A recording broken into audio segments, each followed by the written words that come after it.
Yo estoy especialmente contenta hoy por contar con la presencia de Fernando Tejero, que no pudo estar en Málaga, junto a Óscar Jaenada. Muchas gracias a todos por venir. Esta noche vais a ver la película La piel en llamas, basada en la obra de teatro del mismo nombre.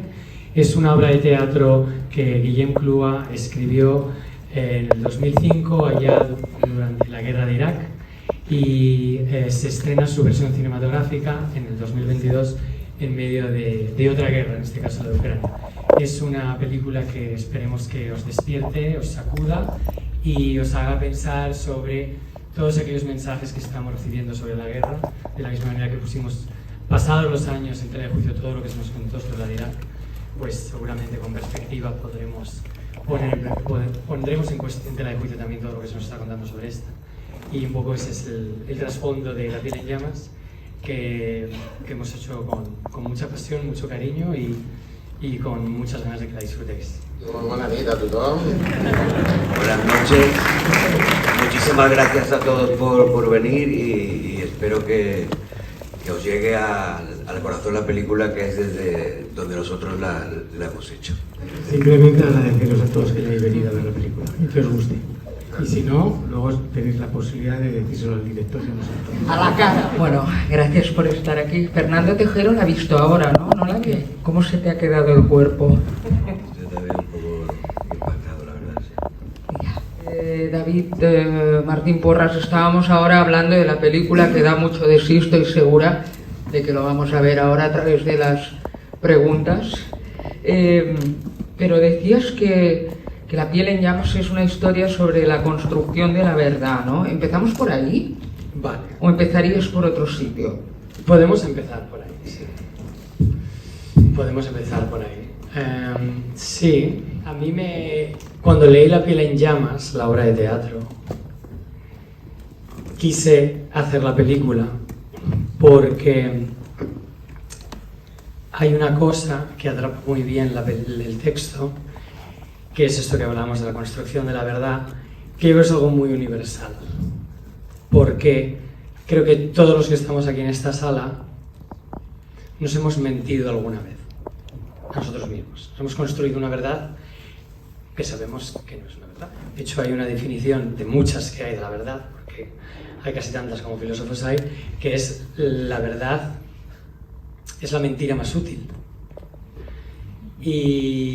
Y eso es un poco lo que hace Salomón, es un poco lo que hace Hannah, y eso es un poco también lo que hace Arellano, y la más honesta de todas, acaba como acaba. Y bueno, yo empaticé mucho porque, bueno, pues he cometido muchos errores en mi vida, pero bueno, yo no en concreto, para el cual tuve que construirme la verdad. Y entonces al leer este texto, que me parecía que ahondaba mucho en ese concepto, pues me llegó mucho el personaje de Salomón y la construcción que acaba haciendo, la verdad, al final de la película. No sé si está de acuerdo contigo en todo Guillem Clua, el autor del texto teatral que adapta la película y que además se ha implicado en el proceso de guión, ¿no, Guillem? Sí, en el fondo esta película habla, y la obra de teatro habla de cómo se construyen las verdades.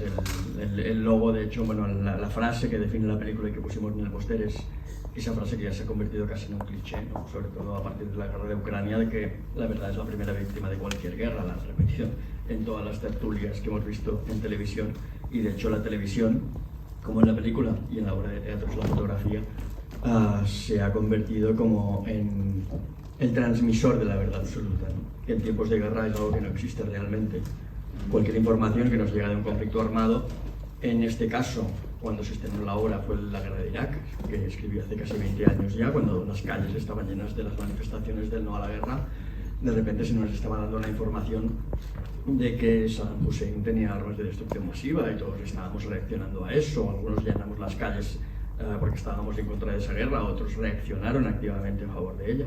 Y al final nos damos cuenta de que los medios de comunicación, las televisiones y cualquier información que nos llega en tiempos de guerra tiene que ser puesta en cuestión, y de hecho no solo es puesta en cuestión al cabo de muchos años, sino que se demuestra que eran claramente falsas.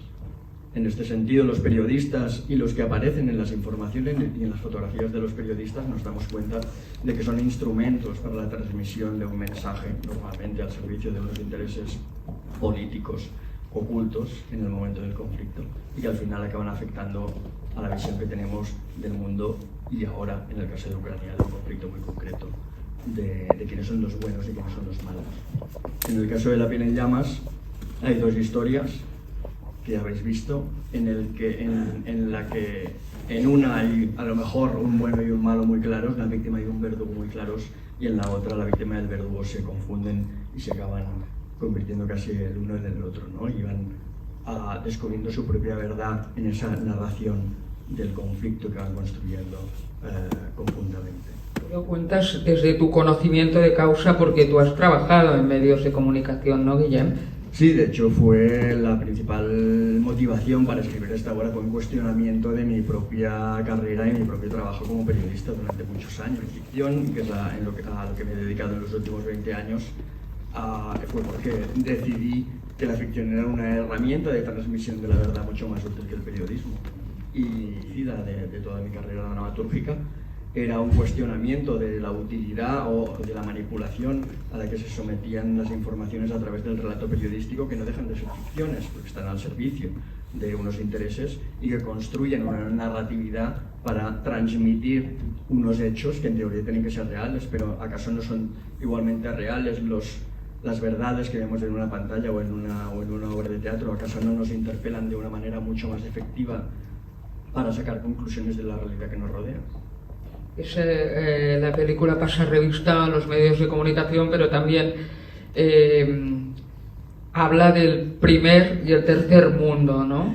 Sí, de hecho, en el fondo es una reflexión sobre el abuso del primer mundo sobre el tercer mundo, o sobre el abuso de las grandes potencias globales sobre países más pequeños en aras a la construcción de un nuevo orden mundial o de intereses geoestratégicos que nos superan, ¿no? a los pobres ciudadanos que estamos consumiendo todas esas informaciones. ¿Cómo abordan sus personajes? ¿Cómo abordan la película Fernando Tejero y Óscar Jaenada? Óscar Jaenada, que no vemos muy a menudo en el cine español, ¿no? Estás un poco caro de ver en el cine español. ¿Por qué coges esta película? ¿Cómo abordas este personaje? Y luego a Fernando Tejero también ese cambio de registro, ¿no? Que te vemos aquí en un personaje desacostumbradamente duro, ¿no, Fernando? Bueno, sí, la verdad es que sí, que es un cambio de registro brutal. Estoy contento, es cierto que cuando David me ofrece el personaje me hace muchísima ilusión. Yo ya conocía la función, la había visto en María Guerrero hacía muchísimos años y me encantó, me impactó, tenía un recuerdo maravilloso de ella y jamás pensé que algún día me ofrecerían el personaje o sea, uno de los personajes, ¿no? En un principio, ya digo, con muchísima ilusión, luego me entró un ataque de pánico porque es un personaje muy difícil, es un personaje muy complejo y el proceso fue duro sobre todo porque es muy difícil no juzgar a un personaje como este y si lo juzgas no lo puedes interpretar. Entonces, sinceramente lloré mucho, le pedí ayuda a Lidia, le dije que si quería trabajar conmigo. Estuvimos trabajando los dos, hicimos muchos puentes entre los personajes y nosotros mismos y yo sentía que mientras iba entrando el personaje en mí, había una parte de mí que le pedía perdón a Lidia y yo mismo me pedía perdón a mí mismo por lo que iba a hacer, ¿no? Y bueno, al final, es que estoy todavía un poco impactado por haber visto la película ahora. Pero ya digo que al final fue duro, pero yo creo que bueno, y eso más o menos fue el proceso mío. El personaje de Arellano es un personaje que hacía falta un actor valiente. Eso, un personaje así no es plato de buen gusto. Un personaje así hace falta mucha más complejidad en lo personal que pueda tener cualquier otro personaje. O sea, creo que tuvo mucho valor para afrontar un personaje así, siendo tan desagradecido en lo personal, pero a la vez, oye, que también tenemos que verle al diablo los cuernos de vez en cuando, ¿sabes? Hay que ponerle cara también. Y en mi caso, pues era un guión teatral. A mí me apetecía mucho tener esa conexión con la actriz, en este caso con Ela Cuecu, una actriz que no tiene nada que ver conmigo. Pues oye, esta película o nuestra parte es tú y yo mirándonos, tu cultura, la mía, tu entendimiento, el mío, vamos a sacar de aquí esta historia, ¿no? Era el teatro, era el que lo importante fuéramos nosotros y no el decorado, y no fueran los tiros, o no fuera, sino nuestras miradas. Eso fue lo que a mí me atrajo de este proyecto. Eduardo Campoy, el productor, ¿por qué te interesó esta historia? ¿Viste la potencia que podías sacar petróleo de ahí? Me ofreció, la verdad es que me la trajo David. Yo no conocía a Guillén en ese momento, tampoco conocía a David. ¿Por qué te fiaste de David? A ver, cuéntanos, Eduardo. Digamos, para los productores nos es muy difícil. ¿Por qué hacemos una película y no hacemos otra? Pero realmente yo he hecho 97 películas. No soy dudoso de poder querer hacer una película u otra, pero nunca sabes por qué haces una. En este caso, David me mandó el proyecto, yo lo leí, bueno, la verdad es que leí la obra de teatro, y con la obra de teatro me entusiasmó. Y dentro de que hago dos tipos de cine, y hago un cine muy comercial, muy para centros comerciales y para salas, también quería, y de hecho lo sigo haciendo toda la vida, hacer un cine un pelín diferente. Y un cine que a lo mejor es más arriesgado, que tiene menos salida económica, pero la historia me encantó. Escribieron el guión a la limón entre los dos y el guión me entusiasmó. Y a partir de ahí nos pusimos en contacto con Óscar para ver qué fechas, porque a David le gustaba que Óscar fuera el protagonista, qué fechas tenía. Y dentro de las fechas empezamos a buscar, y cuando cuadramos las fechas dijimos, bueno, ahora hay que buscar quién hace de Arellano. Que reconozco que a priori planteé varios actores conocidos en España y me decían, no, yo te hago el papel de Salomón, el de Arellano no te lo hago. En España y en el mundo. Claro, no, el de Arellano no hay quien nadie lo quería hacer. Y en eso, retrasamos la película y de repente se quedó libre Fernando y dijimos, vamos a hacer una apuesta. Y se la ofrecimos y gracias a Dios que lo aceptó. Y ha hecho un personaje maravilloso.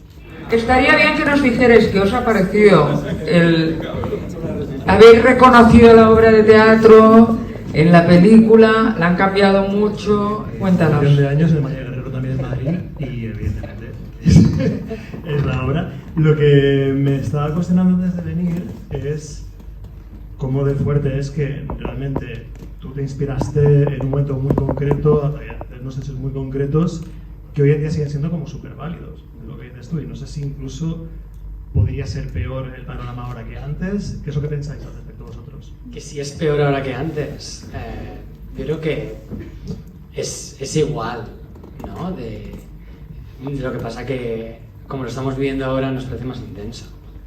Ya nos hemos olvidado de lo que estábamos viviendo con la guerra de Irak, o anteriormente con la del Golfo, o anteriormente, los que tienen más años, con la de Vietnam, etcétera, ¿no?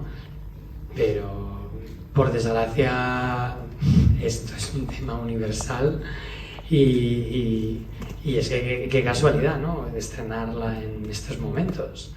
Pero es que la estrenas dentro de 10 o 20 años y seguro que hay otra oportunidad en la que nos volvemos a encontrar, por desgracia. No creo que sea mayor o peor, o sea, se trata de una cuestión de...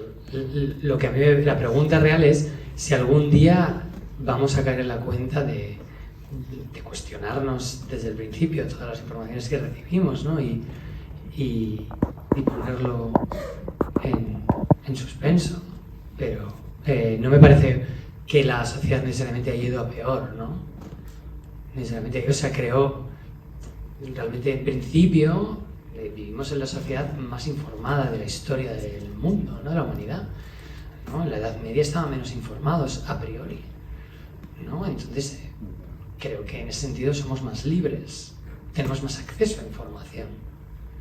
pero ese sobreexceso de información, ese ruido que hay, ¿no? Pues tú estás viendo esta película porque está en un marco de un festival que está anunciado en unos medios, y hay otras películas que no han entrado en este festival y no forman parte de ese ruido y nos las hemos perdido. Que en el fondo es triste reconocer, pero es que es verdad, el ser humano no puede conocer la verdad, es limitada y es muy triste reconocerlo, pero bueno, también es humano, ¿no? Ser humilde y tampoco caer en el relativismo, pero por ahí van los tiros, ¿no? Hay algo curioso relacionado con lo que has dicho, que es que en todos estos años, desde que estrenamos la obra aquí en Barcelona en 2015, creo. Está bien recordarlo, Guillem. Que se ha hecho en muchos países. Y curiosamente, en todos los países, sobre todo en los países que habían vivido pues, una dictadura, un conflicto armado, me decían, es que has contado la historia de nuestro país. Y yo les decía, es que en la obra de teatro en ningún momento se especifica en qué país ocurre la acción, que es el poder del teatro, de venir a una convención en que tú ves unos personajes, pero en ningún momento se menciona en ningún país, en ningún momento se menciona incluso en producciones estadounidenses, sobre todo el cast era interracial, con lo cual no podías ni identificar de dónde eran los personajes. En la película sí, en la película de hecho elegimos situar el conflicto en África también porque es el continente de los conflictos olvidados y de las guerras de las que nadie habla, y que creo que es súper poderoso, fue idea tuya de hecho, que lo hiciéramos así. El cine siempre reclama concretos, el teatro podemos construir historias más con abstractos, pero en el cine no, y eso es, creo que fue una decisión súper acertada. Pero retomando tu pregunta, siempre creemos que lo que estamos viendo es mucho más importante porque nos pasa a nosotros y porque nos pasa en el presente, cuando en realidad esto ha ocurrido en muchísimos países y en toda la historia. Solo preguntaros que en esta hora y media nos habéis dado mucho para qué pensar, la cabeza huyendo, muchos temas que, como decís, son muy interesantes y muy actuales, pero de la adaptación de la obra de teatro al guión del cine, imagino que no sé si os ha dado tiempo a pensar en... Hay cosas que no pudimos ponerla o que no pudiste poner la primera vez para el teatro. Si hay algún tema que habéis querido plasmar especialmente en la película o aprovechando el medio que es un poco más fácil de transmitir, o bueno, incluso si hay algunas cosas que se os han quedado en el tintero de decir, ojalá hubiésemos tenido tiempo o más minutos para poder poner algo así. Entiendo que la pregunta es un poco cómo fue el proceso para adaptarla, ¿no? Vale, pues una de ellas fue dónde la situamos, porque el momento en que yo casteo a 2 actrices blancas, ya me quedo fuera todos los conflictos bélicos de Asia, África, etc. O asiáticas, viceversa. Entonces, primero decir, bueno, ¿dónde se sitúa? ¿No? ¿Y por qué? ¿No? Y fue un tema de compromiso de África es el país menos retratado en pantallas y es el país donde más conflictos abiertos hay. Ahora mismo hay una guerra civil en Somalia de la que no se habla. Pero bueno, y a mí personalmente, ya desde un punto de vista ya más personal y sentimental, a mí de las guerras que más me ha impactado ha sido la de Ruanda, que la veíamos de pequeños, aquí tengo una amiga compañera del colegio, la veíamos de pequeños en la tele y nos hablaban de ella en el colegio. Y era una guerra que me tenía muy impactado. Eso por un lado. Para mí yo creo que a la hora de escribir el guión, uno de los grandes retos fue, en la obra de teatro, el escenario era una sola habitación. Y estaban los 4 personajes siempre en el escenario. Y se iban intercambiando los diferentes diálogos. Claro, en cine yo puedo decir, vale, me marco un Lars von Trier Dogville y están los 4 personajes todo el rato en un escenario, que eso ya se ha hecho, o juego con la herramienta pura del cine, ¿no? Que es lo que diferencia el cine del teatro, el montaje, ¿no? Porque lo demás está, pero el montaje es lo que entonces, ¿cuándo cortamos una habitación y cuándo cortamos a otra? Y jugar con eso y hacerlo nuestro, ¿no? Y entonces eso fue un momento clave de decidir cuándo estamos en una habitación y cuándo estamos en otra, que todo ese montaje paralelo ya viene marcado incluso cuando le está leyendo el cuento o cuando al principio se está desnudando la chica y la otra se está preparando para la entrevista y tal. Todo eso ya está marcado desde el guión. Es un montaje muy guionizado. Eso fue uno de los grandes. Y luego, el otro punto, para los que conozcáis la obra de teatro, que yo es la pregunta que Alicia Guillem es: ¿quién coño es Hannah? ¿Quién coño es Hannah? Porque la obra de teatro no se respondía a eso y podía ser una obra, una víctima de otra víctima cualquiera de la guerra. Y una cosa que no está en la obra de teatro, que está en la película, es que Hannah es la mejor amiga de la infancia de Ida. Y ella fue la que vio todo lo que pasó. Eso no estaba en la obra de teatro. Y el discurso queda entonces al final, ¿no? Pero eso fue básicamente de los mayores retos a la hora de escribir y de adaptarla. Conflicto bélico, a mí lo que me ha transportado sobre todo es el concepto de la verdad construida, de poner en duda, ¿no? Y esto me ha transportado a pensar en el fotógrafo Joan Concuberta. No sé si lo habéis tenido en cuenta como inspiración, sobre todo tú que encarnabas este personaje, o en toda la película, más allá de todo conflicto que puede suceder en varias épocas, en varios lugares, al final, ¿qué es la verdad? ¿Es algo construido? Mi pregunta es... ¿Qué es la verdad? No. Si os habéis inspirado en el... Si nos hemos inspirado en... No, la inspiración que yo más ¿Quieres hablar de Kevin Carter y Nick Wood? Adelante. Sí. Pasa palabra. Lo que hablamos con David es que, o lo que le conté, digo, el personaje Frederick Salomon está ahí, está... Micrófono. Vale. Gracias, Oscar. Él está allí, está colocado allí, va a lanzar la foto y ¡pum! Y explota. No hay una intencionalidad, no hay... Es casualidad, y sobre la casualidad es muy difícil montar un personaje. ¿Sabes? Es una casualidad. El tío estaba allí. A mí me interesaba lo de Kevin Carter, que era el fotógrafo, pues eso, que estuvo un ratito pensando si le saco la foto a ese niño que no llegaba al pozo de agua y el buitre le esperaba atrás.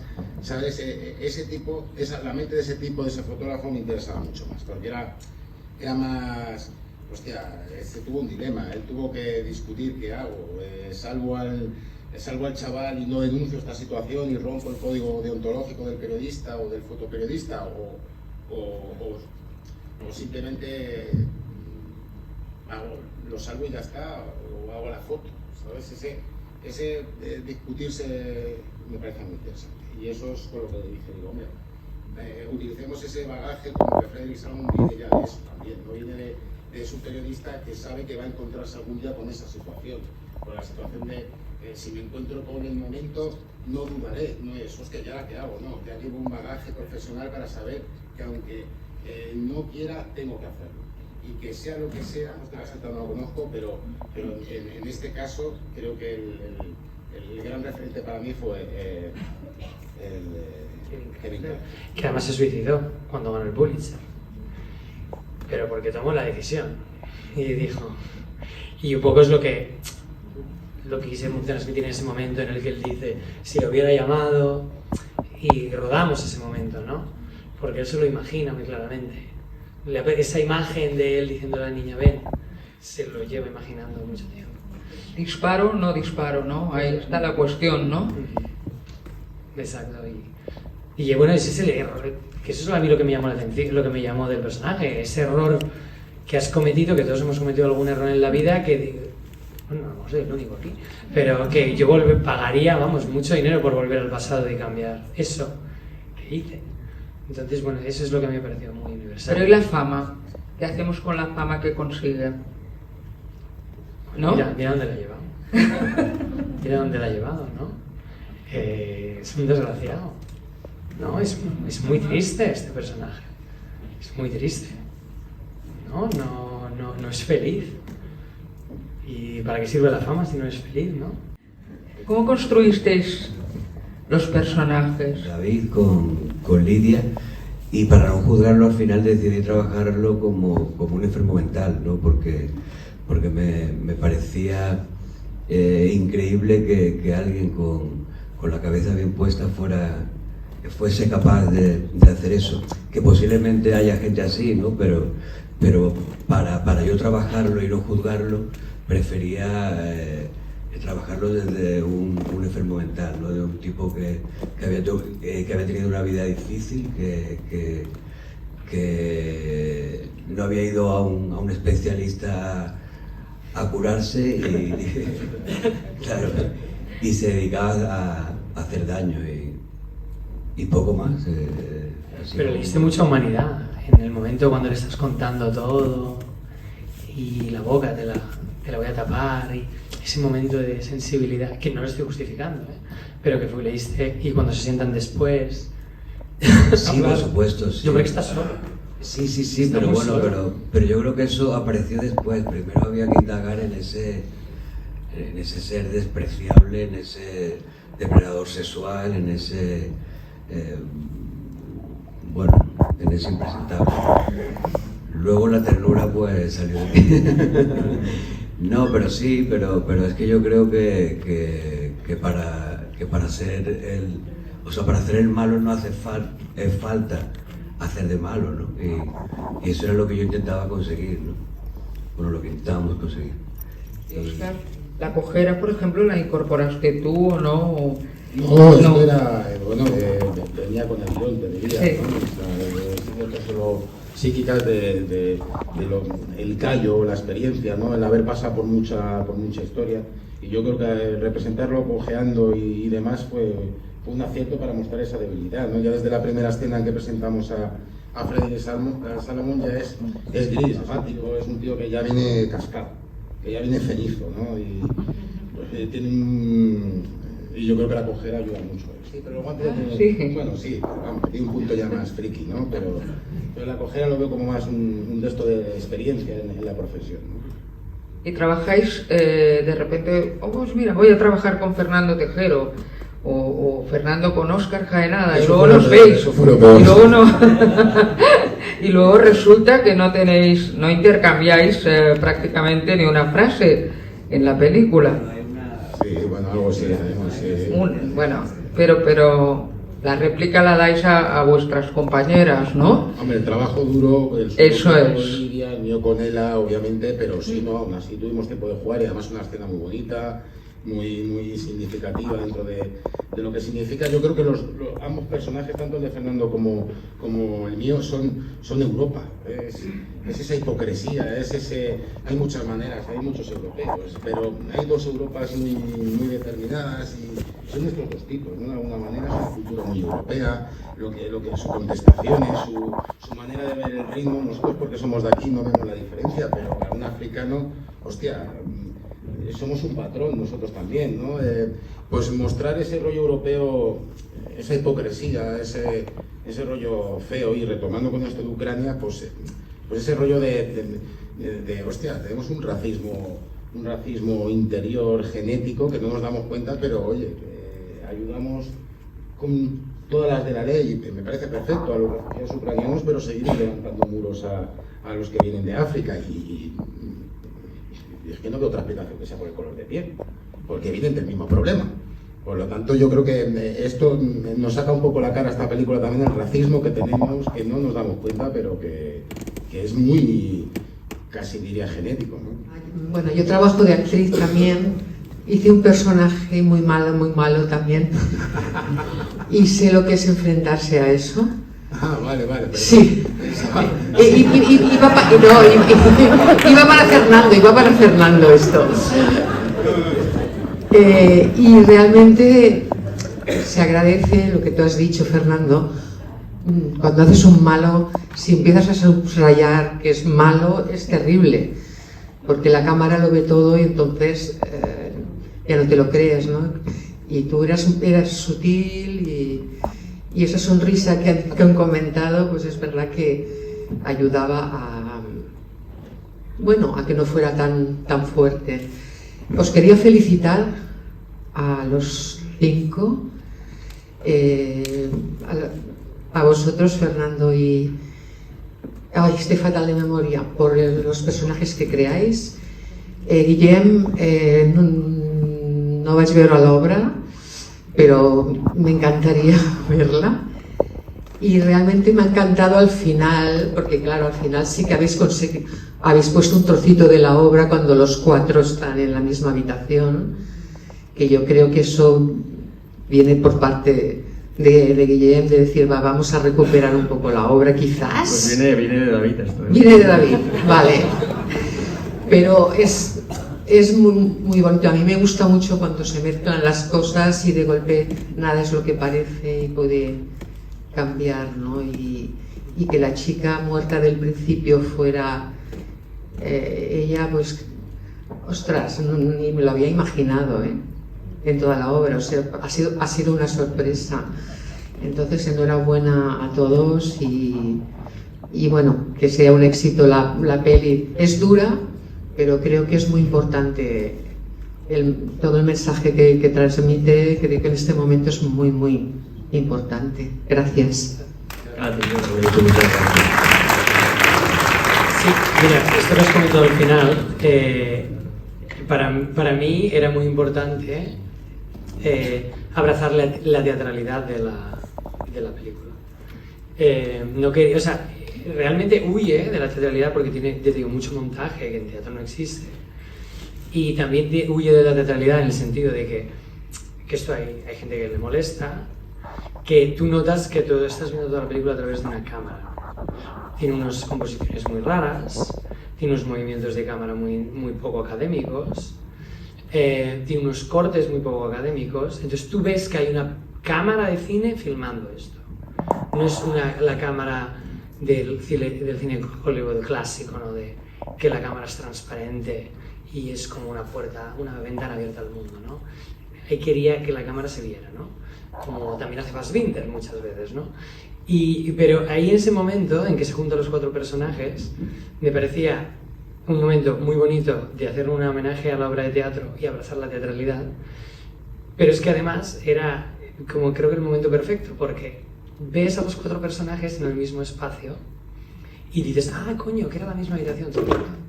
Y me parecía que visualmente capturaba muy bien la tragedia de Salomón, que se pasa toda la vida buscando a la niña a la foto y la tiene delante suyo, pero como hay una diferencia de tiempo, está delante de ella pero no la ve porque ha llegado unos minutos más tarde a la habitación. ¿No? Qué tragedia de si hubiera llegado unos minutos antes, la habría podido parar y la habría conocido. Eso. Qué bien explicado. Cosas que de director. Yo pues tenía un poco de miedo al venir y ver que era un papel que ibas a hacer un papel pues muy así, muy dramático, y yo pues te tengo muy visto en otro tipo de papeles, entonces tenía mis dudas de si al verte pues me iba a creer ese personaje, ¿no? Y lo has conseguido, o sea, realmente te he cogido mucha manía viendo la peli. Y entonces, bueno, te quería preguntarte si a partir de ahora pues te planteas hacer quizás más papeles así de estos duros que bueno, te va muy bien, la verdad. Muchas gracias, muchas gracias. Yo no me planteo, me lo tienen que plantear. Yo estoy encantado con hacer personajes así. Yo soy un actor y es cierto que la mayoría de lo que he hecho es comedia. Bueno, este año, afortunadamente, tengo con estas 5 películas por estrenar y son casi todo dramas, ¿no? Parece que ha llegado lo que yo he llevado tanto tiempo esperando, ¿no? Porque es cierto que yo hice una película que se llamaba 5 metros cuadrados y me planté un poco en el cine porque me seguían ofreciendo cosas que yo ya sentía que había hecho. Y digo, bueno, pues hago tele y hago teatro y decido yo, produzco teatro y yo decido quién me dirige, qué función y bueno, y ha merecido la pena la espera. Empezó con esta película que para mí ha sido el primer regalo. Yo quería agradecer a Eduardo, a David, a Guillena y a todos los que han hecho posible que yo esté en esta película porque yo estoy encantado de hacer personajes así y bueno, y si me quedan bien pues mucho mejor. pero ya te digo que yo quiero que me propongan, yo estoy súper predispuesto.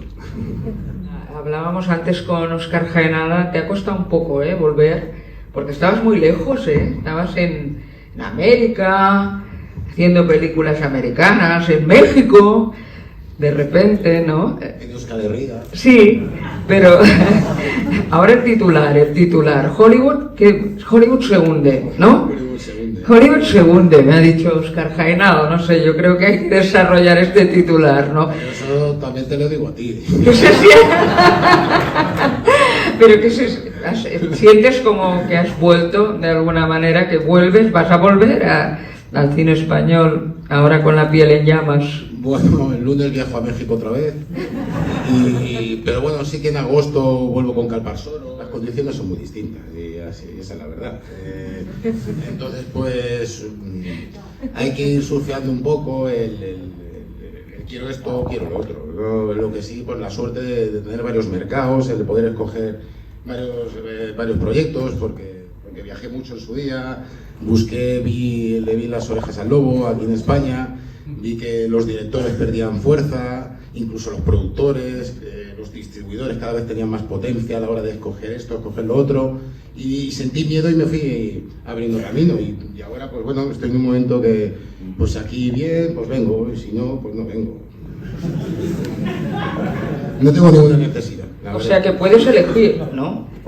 Sí, puedes elegir, pues esto es un lujo, Es que si no fuera yo... Ese es el gran lujo, ¿no? Para elegir después de 25 años, ¿no? O sea, después de hacer ya una carrera ciertamente ética, pues hombre, llega un momento en que, hostia, después de 20 años, cuando ya lo vas a soltar todo, pues hostia, ya empieza a ser un poco justo todo esto. La diferencia básica es la roulotte, por ejemplo, o eso, entre el cine americano y rodar aquí, por ejemplo, Óscar, tú que ahora puedes comparar, ¿no? No, el actor tampoco tiene gran diferencia. La cámara, ya puedes rodar una película en Nigeria o en Estambul, la cámara una vez se da la acción, tú tienes que actuar tal cual, pero sí que el producto, la industria es distinta, entonces pues se gana mucho más dinero de una forma o de otra, es más económico de una forma más de otra, y un actor puede vivir como un artista. Hay a veces que aquí en España el actor no puede vivir como un artista, al revés, vive como un pluriempleado de 0 a 24 horas, sin vacaciones y sin poder observar, que creo que es la base del actor, tener tiempo para poder observar, poder aprender, viajar y demás cosas que de alguna manera, si no tienes ese tiempo ni ese poder adquisitivo, te capan esa posibilidad de aprender. Entonces, pues bueno, pues hay que moverse mucho en esto.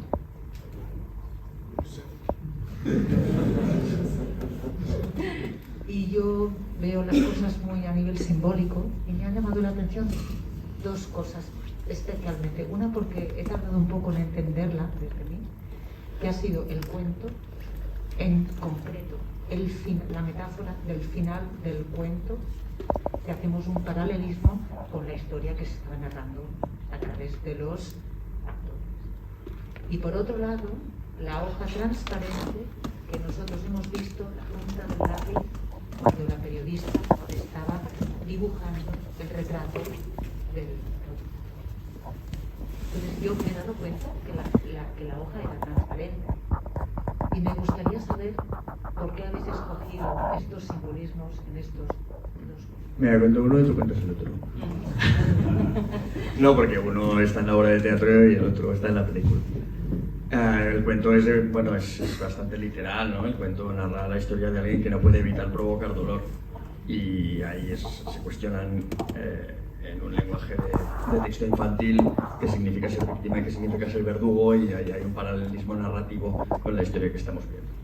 Lógicamente eso entronca con la imagen de la víctima por excelencia, que es la niña enferma que nunca vemos y que es la víctima inocente, la única inocente real de toda esta historia, ¿no? Entonces al final eso sí que es algo que se ha conservado de la obra de teatro y que creo que funciona muy bien a nivel de diferentes niveles narrativos y de recordatorio, ¿no? Sobre todo de lo que es el storytelling también, ¿no? La historia, al final, cuando nos planteamos qué significa la verdad y todo lo que estaba comentando antes de qué significa contar una historia a través de relato periodístico a través de una historia de ficción, el cuento es la quinta esencia de eso, ¿no? Es el origen de todo. Cuando encontramos un cuento alrededor de una hoguera a los demás, eso es el origen del teatro, del cine y de la literatura en general. Por eso quería introducirlo también en la obra de teatro y acabado estando en la película. Y La ojo transparente, voy a empezar por el principio, el referente. El primero es un plano robado de Todo sobre mi madre, cuando Eloy Zorín está escribiendo a lo de Cecilia Roth, y está al principio de la película y aparece los créditos de Todo sobre mi madre. Ahora os vais a ir todo a YouTube y vais a veros opening scene o escena de inicio de Todo sobre mi madre, pues plano robado de ahí. Un homenaje, ahora se llama homenaje, plagio de toda la vida. Ahora los llaman homenajes. No, pero bueno, básicamente ese es el trabajo de cualquier artista, o sea, aprender de lo ya hecho y de pronto innovar es arriesgarte con algo y a veces funciona, a veces no. En este caso yo me he apropiado de algo que otro ha hecho que funcionó en su peli y en la mía yo creo que funcionaba, y es porque yo estoy utilizando un lenguaje en el que quiero que la cámara esté presente, y entonces si yo te pongo la cámara en lugares imposibles donde el ojo humano no puede nunca estar, que es el punto de vista de un papel o el punto de vista de una mesa, como cuando Oscar va a coger la foto de su hija, pues tú eres más consciente como espectador de que esto lo estás viendo desde el punto de vista de una cámara, porque sabes que ahí nunca puede estar un ojo humano. Por otro lado, es el punto de vista estratégicamente mejor para contar la intensidad con la que esa mujer está dibujando ese dibujo, porque al momento que te pongo la cámara aquí ya no veo su intensidad de ojos, o te la pongo aquí, porque yo nunca te puedo mostrar el dibujo para mantener el suspense, ¿no? Porque si ya te muestro el dibujo ya te estoy revelando que está dibujando la foto. Entonces sumas todos esos factores y ese era el único punto, era el único plano que podía estar en ese momento. Entiendo un poco que el cine a veces es como una forma. El mundo de tanto feminismo, ¿no? No habéis hecho ninguna referencia a las actrices que las he visto extraordinarias. ¿Nos puedes explicar un poco el casting y tal? Gracias, pues mira, totalmente de acuerdo contigo, Blanco, dirigiendo esta película. Y siempre le digo, pues mira, soy gay, ya está, y saco eso y eso ya me salva, ¿no? Este mundo es lo políticamente correcto, cada vez que te empiezan a atacar por algo, pero era muy importante para mí lo más importante era cómo hacer las escenas de sexo. Porque, ojo, estamos en el Me Too, en el post-Me Too, y como yo, un hombre, me pongo a narrar una violación, ¿no? O sea, no sé si irreversible se podría volver a hacer ahora. Entonces, el tema de las actrices fue muy complicado porque nos pusimos la limitación de buscar actrices de color negro. Y en España no es un país como Estados Unidos, donde aunque hay una población minoritaria afroamericana, pero bueno, está más reivindicada. Aquí tenemos una población que es mucho más minoritaria, pero aún así está muy poco reivindicada, como la gitana también. Y entonces es muy difícil, muy difícil. O sea, conocida está Berta Vázquez, y yo creo que para de contar. Y tampoco es que sea negra. O sea, es muy mezcla. O sea, me encanta que el concepto de negro en España es muy blanquito. Y bueno, eso fue un reto de casting. Y ahí es donde vino un poco también, hay que agradecérselo, la magia de Juana Martínez, la directora de casting, fantástica directora de casting, con la que Eduardo lleva trabajando muchos años, que bueno, buscó debajo las piedras y dimos con... Ella tiene más carrera, porque había hecho ya Ismael, con Mario Casas y Belén Rueda, pero Lidia Nené apenas tiene recorrido y hace un trabajo fantástico, la chica que hace de Ida. Entonces, en ese sentido, ahí es donde como director agradeces una buena directora de casting, ¿no? Un director de casting. Y respecto al trabajo de las actrices, que en mi opinión uno de los trabajos más difíciles para Ida era decir tanto con tan poco, porque no tiene tanta, es el personaje que menos líneas de diálogo tiene, ¿no? Y lo tiene que decir todo con las miradas. Yo como director lo más difícil era rodar todas las escenas de sexo, que para mí era muy importante mostrarlo, ojo, porque cuando leí la obra y lo estaba comentando con Guillem, digo, la violación, digo, claro, es que la violación, ¿qué simboliza la violación en esta obra de teatro y luego en la película? Es el horror de la guerra. Entonces, si quitas la violación, se pierde una gran parte, ¿no?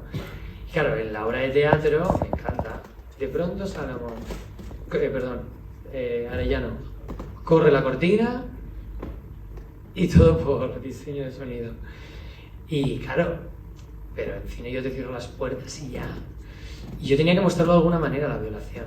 Y la violación, la clave la di en The Nightingale, que es una película maravillosa que está en Netflix de terror, que empieza con una violación. Y la directora es una mujer. Y di con la película haciendo un poco de investigación de violaciones dirigidas por mujeres, o sea, de violaciones en cine dirigidas por mujeres. Ya he visto muchas dirigidas por hombres y era muy interesante la reflexión que ella hizo en The Nightingale. Si veis la violación de The Nightingale, es una sirvienta siendo violada por su amo, y en la violación lo único que ves es la hoguera, porque la chimenea, porque ella, mientras está siendo violada, ella lo que ve es la chimenea. O sea, está rodada desde el punto de vista de ella. Y ahí es, yo creo que donde encontré la clave, ¿no? Ves el techo, que es lo que ella está viendo, ves la mesilla de noche, que es lo que ella está viendo, es su punto de vista subjetivo, absoluto. Y bueno, le ayudó a ella también, porque con la mirada está diciendo todo. La inexpresividad, la rendición, el no poder hacer nada más, que juega mucho con los silencios de ella. El año pasado inauguramos este mismo festival con una joven prometedora que yo no sé si en cierta manera tiene algo o no, que siendo tan diferentes, pero hay algo ahí también, ¿no? De ajustar las cuentas, ¿no? Al final, esta película, La piel en llamas, yo creo que te hace plantearte también, ¿no? Si el tiempo lo pone todo en su lugar o no.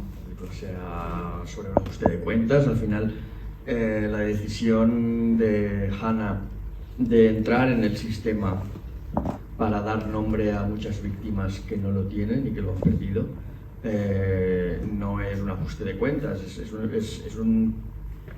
una decisión moralmente interesante de por qué ella toma esa decisión y utiliza su propia tragedia para dar nombre a miles de tragedias que no han tenido la oportunidad de ser representadas icónicamente en una fotografía. Y eso creo que es lógicamente mucha gente le puede reprochar a Hannah que tome esa decisión, pero todos nosotros nos tenemos también que plantear qué iconos elegimos a la hora de poner una cara a nuestras propias inquietudes o a nuestras propias ideologías. Son necesarias las caras, son necesarios los iconos para que tengan un nombre, para que tengan un poder, y en esta película Hannah decide convertirse en uno de ellos para hacer un bien, entiendo yo. Entonces no tiene tanto que ver con el hecho de un payback o de un ajuste de cuentas. Sobre esto que estáis hablando ahora, a mí me ha venido el tema también de lo que decía Susan Sontag, de un voyeurismo crónico, ¿no? Del hecho de querer ver, de necesitar ver continuamente para creer, ¿no? Y más estamos hablando de temas de verdad. Y hay algo que a mí me ha como movido también, que es este deseo de ver la fotografía de la que se está hablando todo el rato en la película, y que yo me he descubierto a mí misma queriendo ver ya la foto, ¿no? Como que salga ya, por favor, quiero ver la foto. Entonces, ay, disculpa. No, sigue. Entonces, os quería preguntar un par de cosas. Primero, si habíais concebido en algún momento que en ningún momento de la película saliera la foto final, que podría salir, por ejemplo, fotogramas del proceso de previo, ¿no? Pero que no saliera la foto final. Y también si habíais, supongo que sí a nivel de narrativa, por supuesto, ¿no? Pero ¿por qué ese momento para enseñar la foto final y no otro en la película? Hay algo maravilloso del teatro que a mí me apasiona y que por eso escribo teatro. También escribo cine, pero sobre todo teatro. que es que hay, en la obra de teatro original nunca se enseña la fotografía, obviamente, pero lo maravilloso es que hay tantas fotografías como espectadores tienen la obra de teatro. Y en el momento en que se narra la fotografía, cada espectador imagina una fotografía distinta, y eso es genial. Del mismo modo que nos enseña la violación, y en el momento en que se narra lo que le va a hacer Arellano a Aida, cada uno de ellos, de cada uno de los espectadores imagina eso. Y eso es el poder del teatro, es el poder de la narración, de nuestra propia imaginación que rellena todos esos espacios que no te ofrece el escenario teatral o la literatura. En cambio, el cine puedes mostrarlo todo. El cine es infinito. Y cuando hablamos con David también tuvimos la conversación de vamos a ver los flashbacks. Y tomamos la decisión de que sí, de que podíamos jugar a los Rashomon en los distintos recuerdos, recrearlos y que cada uno fuera distinto, porque cada uno lo recuerda de manera distinta a cada uno de los personajes. Vamos a ver la violación, decidimos que sí. Vamos a ver la fotografía y también decidimos que sí. Porque en el fondo también estás hablando de lo que significa una imagen. Habría sido a lo mejor otra película si tú estás hablando del poder de la cámara, como él ha explicado antes, y a la vez ocultar ciertas cosas. Creo que es una película que lo tiene que mostrar todo para ser fieles a la tesis de la propia película. Y además tú estás viendo la foto que le muestra a Hannah, que ella lleva la foto consigo. Nunca la llegas a ver, claramente, que esa es la foto. Lo que ves es el recuerdo de Salomón de cómo tomó la foto y luego ves el recuerdo de Hannah de cómo tomó la foto. Lo que sí que ves muy claramente es el dibujo, que es su interpretación a lápiz de la foto. Volviendo a lo mismo de la construcción de la verdad, ¿no? Una de las líneas que más me gusta de diálogo es no se preocupe, señor Salomón, las fotografías no pueden mentir, pero el carboncillo sí. Y Salomón responde, las fotografías también. ¿Alguna pregunta más? Porque yo creo que llevamos ya más de una hora de coloquio, ¿eh? Y Fernando Tejero tiene que cenar, ¿no? Claro, te has quedado sin cenar para ver la película. Venga, la última. Venga, va. Hola. Ante todo, felicidades, sobre todo a ti, Fernando Tejero, por por el papel que has hecho y poder demostrar la repulsa que pueden sentir muchas mujeres en el mundo, tanto en conflictos bélicos como fuera de ellos. ¿Y por qué no han venido las protagonistas? ¿Por qué no han venido las protagonistas? No viven en Barcelona, no sé. No vives en Barcelona, pero estudiaste en Barcelona, me contabas hoy, ¿verdad? Ah, pero digo, tú estudiaste en Barcelona, no? ¿O no? Sí, jo estudié a la Pompeu. Vaig estudiar a la Pompeu Fabra, però clar, és molt...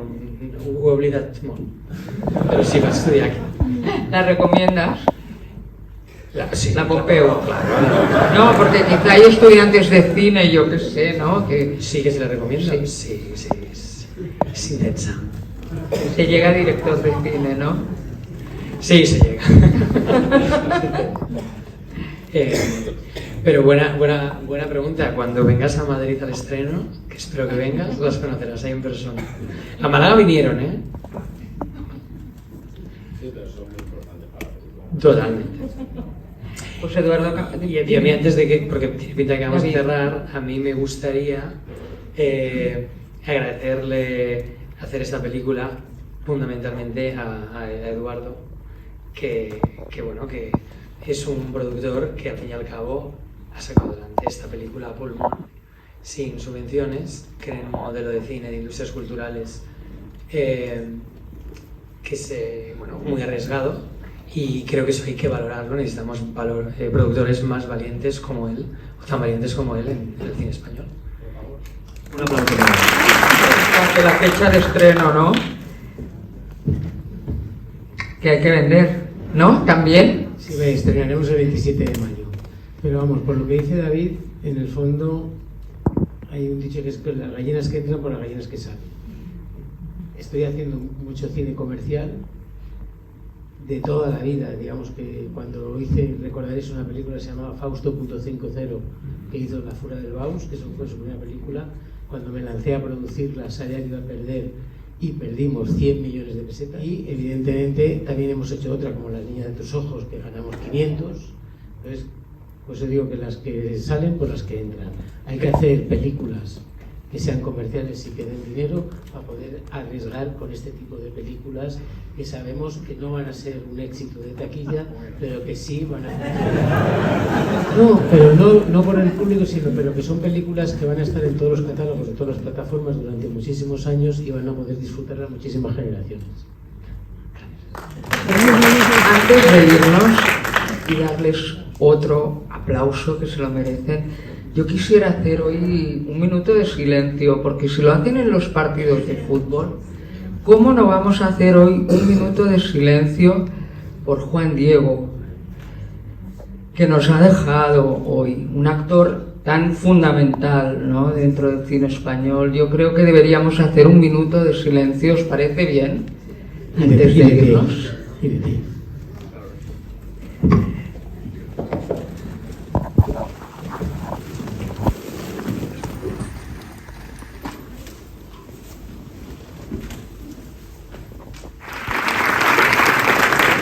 Creo que siempre vamos a recordar esta noche del estreno de La piel en llamas en el Barcelona Film Festival.